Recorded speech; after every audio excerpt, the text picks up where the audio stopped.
Light on, lamp on, socket on, fan on, fan of,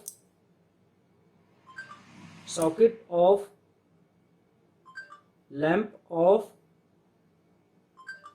light of.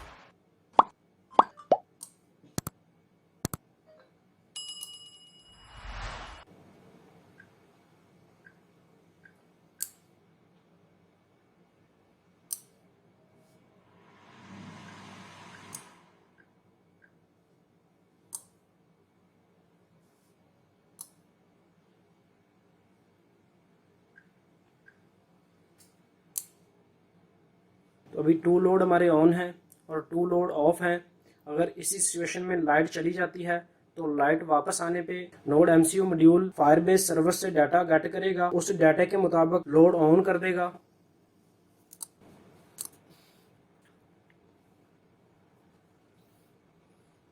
जैसे हमने power in की है तो जिस कंडीशन में लोड ऑफ हुए थे, लाइट वापस आने पे उसी सिचुएशन पे लोड ऑन हो गए हुए हैं। बिस्मिल्लाहिर्रहमानिर्रहीम, अस्सलामु अलैकुम रहमतुल्लाहि व बरकातुहू। व्यूवर्स, आज का हमारा प्रोजेक्ट है IoT base home appliances control using Firebase server. तो चलिए इसके लिए सर्किट डायग्राम, कोड और AIA फाइल डाउनलोड कर लेते हैं। तो जिन्होंने अभी तक हमारे चैनल को सब्सक्राइब नहीं किया, पहले सब्सक्राइब कर लें और साथ ही बेल आइकन को भी प्रेस कर दें ताकि लेटेस्ट वीडियो की अपडेट आपको मिलती रहे। तो यहाँ से आपने फाइल्स डाउनलोड कर लेनी है। फाइल्स हमारी डाउनलोड होगी हुई हैं। यहाँ से आपने शो इन फोल्डर कर लेना है। तो जिप फाइल को आपने ओपन करना है। इस फाइल को आपने एक्सट्रैक्ट विदाउट कन्फर्मेशन कर लेना है। तो जैसे ही हमने एक्सट्रैक्ट फाइल की है तो यहाँ पर इसने एक फ़ोल्डर जनरेट कर दिया हुआ है, इसको आपने ओपन करना है। तो यहाँ पर हमारे पास सबसे पहले फायरबेस की लाइब्रेरी है, इसके बाद सर्किट डायग्राम है, इसके बाद AIA फाइल है और इसके बाद आर्डिनो का कोड है। चलिए अब आपको सर्किट डायग्राम का ओवरव्यू दे देता हूँ। तो ये हमारी सर्किट डायग्राम है। इसमें सबसे पहले हमने Arduino node MCU wifi module use किया हुआ है। इसके बाद 4 रिलेज का 5 वोल्ट का मॉड्यूल यूज़ किया हुआ है 220 की स्विचिंग के लिए। तो यहाँ पर हमने एक 220 का पावर सोर्स यूज़ किया हुआ है। सोर्स की न्यूट्रल लोड को डायरेक्ट अटैच की हुई है और लाइन रिले की कॉमन पे दी हुई है और नॉर्मली ओपन से हर एक लोड के लिए आउट ली हुई है। इसके बाद यहाँ पर हमने एक पावर अडाप्टर यूज़ किया हुआ है 5 वोल्ट और 2 एम्पेयर का, जो कि हमें 5 वोल्ट प्रोवाइड कर रहा है रिले मॉड्यूल के लिए और नोड MCU वाईफाई मॉड्यूल के लिए। इसके बाद यहाँ पर हमने MIT ऐप इन्वेंटर से एंड्रॉयड की ऐप डेवलप की हुई है। तो इस ऐप को हमने फायरबेस सर्वर के साथ लिंक किया हुआ है और यहाँ पर हमने नोड MCU वाईफाई मॉड्यूल को भी फायरबेस सर्वर के साथ अटैच किया हुआ है। तो फायरबेस सर्वर पे हमने रियल टाइम डाटाबेस बनाई हुई है जिसके थ्रू हम लोड को कंट्रोल कर रहे हैं। तो ये थी हमारी सर्किट डायग्राम। चलिए अब डायग्राम के मुताबिक हार्डवेयर ज्वाइन कर लेते हैं।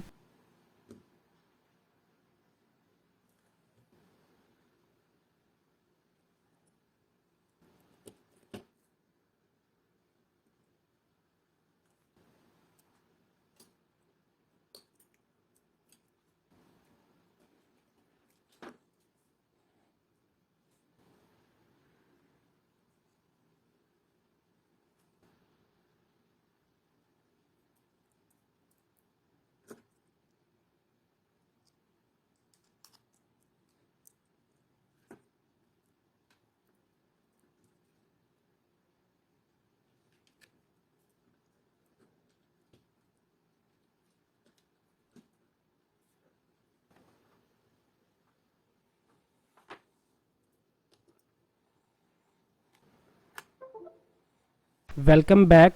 तो चलिए अब हम फायरबेस सर्वर पे डाटाबेस क्रिएट कर लेते हैं। तो यहाँ से आपने सर्च करना है फायरबेस। तो इनकी वेबसाइट पे चले जाना है। तो यहाँ से आपने ईमेल आईडी से लॉगिन हो जाना है। लॉगिन होने के बाद आपने गो टू कंसोल में जाना है और यहाँ पर आपने क्रिएट ए प्रोजेक्ट में जाना है। इसके बाद यहाँ पर आपने प्रोजेक्ट का नेम लिखना है। तो यहाँ पर हम प्रोजेक्ट का नेम लिख देते हैं फॉर लोड प्रोजेक्ट।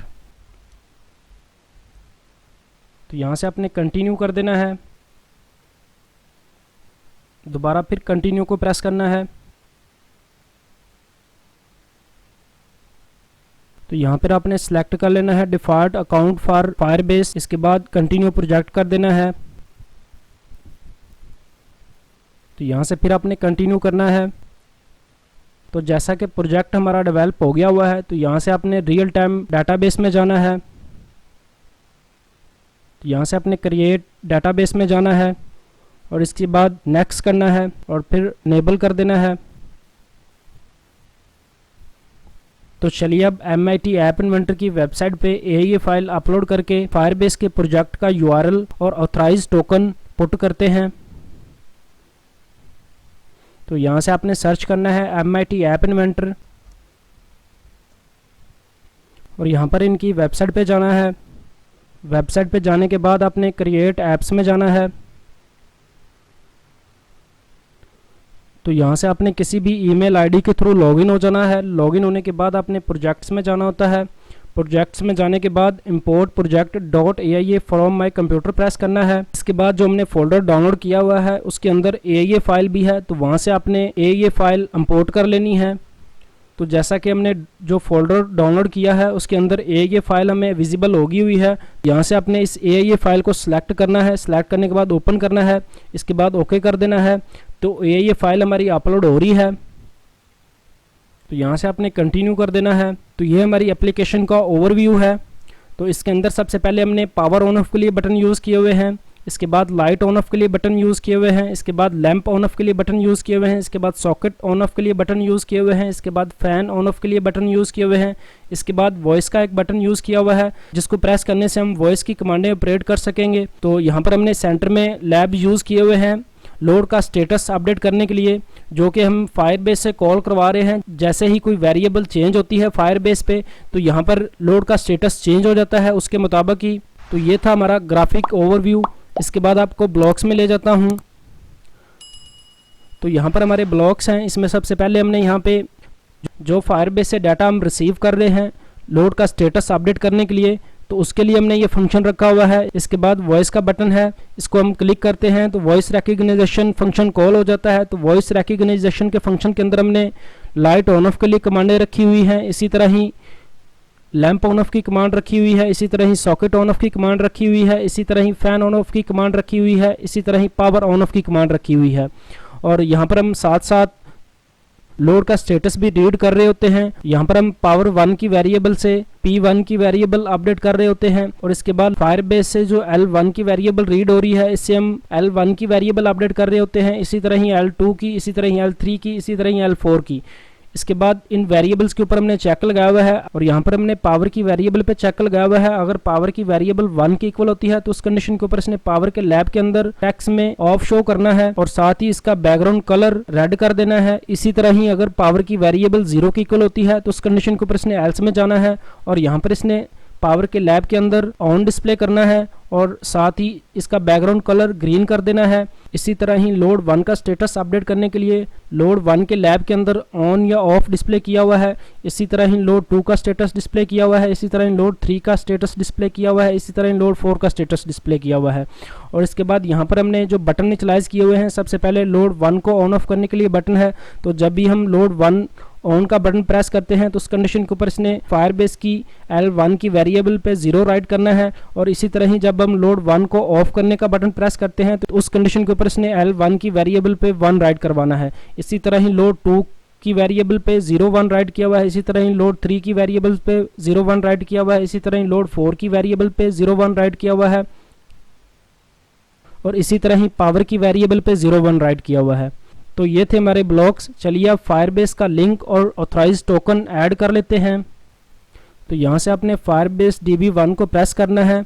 इसके बाद ये पहले से एक टोकन दिया हुआ है, इसको आपने डिलीट कर देना है और यहाँ से आपने फायरबेस के सर्वर में जाना है और यहाँ से आपने ये प्रोजेक्ट का URL कॉपी कर लेना है और इसके बाद MIT ऐप इन्वेंटर में आना है और यहाँ पर ये URL पेस्ट कर देना है। इसके बाद आपने दोबारा फिर फायरबेस में जाना है और यहाँ पर आपने सेटिंग में जाना है। इसके बाद प्रोजेक्ट सेटिंग में जाना है और यहाँ पर आपने सिक्योरिटी अकाउंट्स में जाना है। इसके बाद डाटाबेस सिक्योरिटी में जाना है और यहाँ से आपने ऑथराइज्ड टोकन कॉपी कर लेना है। ऑथराइज टोकन कॉपी करने के बाद आपने MIT ऐप इन्वेंटर में जाना है और यहाँ पर ये टोकन पेस्ट कर देना है। इसके बाद आपने बिल्ट में जाना है।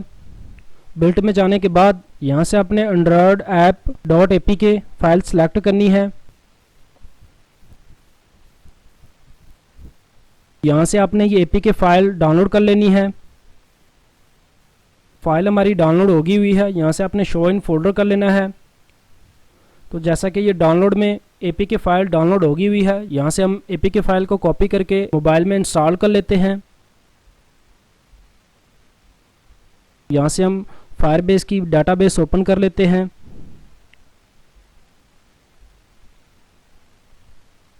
यहाँ से अपने फाइल मैनेजर में जाना है और एप्लीकेशन इंस्टॉल कर लेनी है।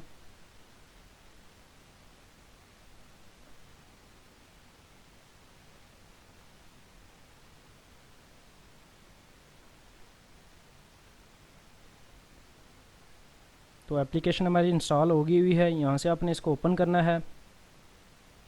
तो जैसे हम इसे ओपन करते हैं तो यहाँ पर हमें बटन शो हो गए हुए हैं।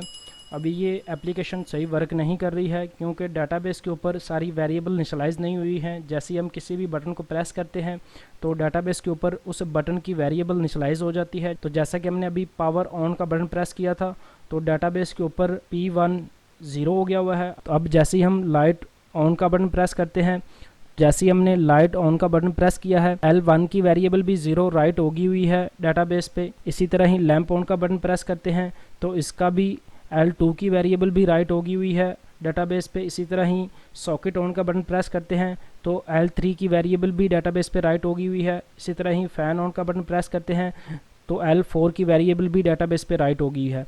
अब जैसे ही हम यहाँ से ऑफ़ करते हैं तो जैसे ही डाटाबेस पे पावर की वेरिएबल 1 हुई है तो यहाँ पे हमें स्टेटस भी ऑफ शो हो गया हुआ है। इसी तरह ही किसी भी लोड को अगर हम ऑफ़ करते हैं तो उसका स्टेटस फायरबेस से रीड होके हमें यहाँ पे ऑफ शो हो जाता है। तो जैसे अभी ये बटन काम कर रहे हैं, इसी तरह ही अगर हम यहाँ से वॉइस की कमांड देना चाहेंगे, जैसे कि हम अभी ये वॉइस का बटन प्रेस करते हैं तो ये माइक को हमने अलाउ करना है। पावर ऑन, तो यहाँ पे देखें जैसे ही हमने पावर ऑन की कमांड दी है तो पावर का स्टेटस ऑन शो हो गया हुआ है। इसी तरह ही अगर हम नेक्स्ट कोई भी लोड ऑन ऑफ करने की कमांड देंगे तो वो हमारा लोड वॉइस के थ्रू भी ऑन ऑफ हो जाएगा। तो चलिए अब आपको आर्डिनो के कोड का ओवरव्यू दे देता हूँ।